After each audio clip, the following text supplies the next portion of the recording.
I can't even believe it. I have a 32-year-old human being. And I must say, I was only 23 when I had her. And I didn't know what to do. I was 23, married in a townhouse that I owned, by the way. I was 23 and had my own townhouse in my own name by myself. Well, meaning I got it by myself. But at that time, back in 1993, 94, I lived with my first husband, her dad. And I'll never forget the day. She was due actually on March 12th. And back then, the doctors would let you go about 2 weeks after your due date. And so we were like, okay, if she doesn't come within 2 weeks, they scheduled me to go in. So they scheduled me to go in on March the 22nd.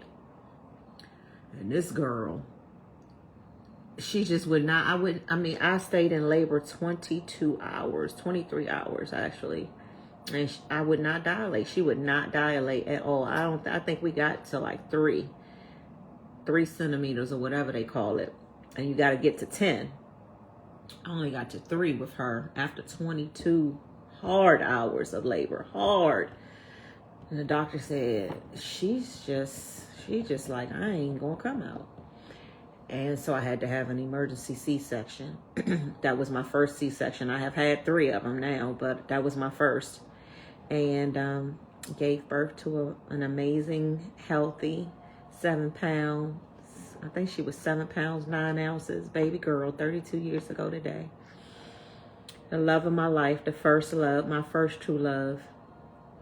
I really thought, back then, I met her dad when I was 14 in high school. So I really thought that was my first true love. But as I've grown and understand what true love and unconditional love really means, my daughter was my first true love. For real. And I'm honored, to just be able to watch her grow into a woman. It hasn't always been easy because I became a single mom when she was 4 and her sister Tyler was 2. So once they were 4 and 2, I was on my own by then.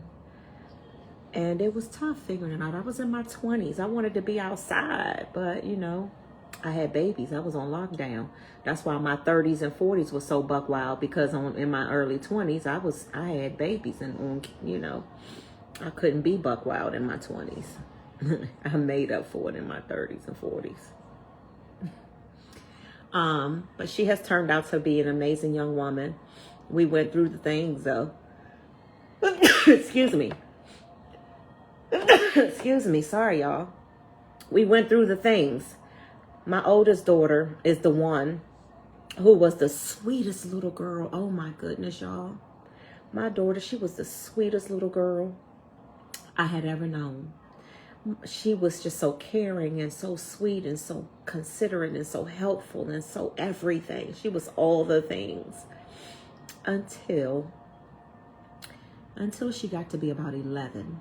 I will say 11, 12 years old is when the change happened. And baby, that fire starter, Aries daughter of mine, gave me the blues from about 12 years old to, I would say 18, maybe 19. I didn't know if both of us was going to come out alive, if one person was going to come out alive. I didn't know. And what was tough for me, it was tougher for me because I had no experience with that. Like, my sister and I never spoke to our mom a certain kind of way. My sister and I we was never mean to our mother. We was like, never. My mom has been such a sweet lady all her life, and such a loving mother. Even in moments where she kind of irritated me because she was just being a mom and I couldn't do something, it was no way I could ever yell at my mother, say anything smart or mean to her. I just never wanted to hurt her feelings. because she was such a sweet lady. It's like, I don't ever want to say or do anything to hurt her feelings. And I never did. But my daughter, my oldest one, from about 12 years old to 19, that mouth, I used to be like, I would never say that to my mother. And, hindsight is 2020. I probably should have been more of a strict disciplinarian and bust her in her mouth and knocked her damn teeth out. But,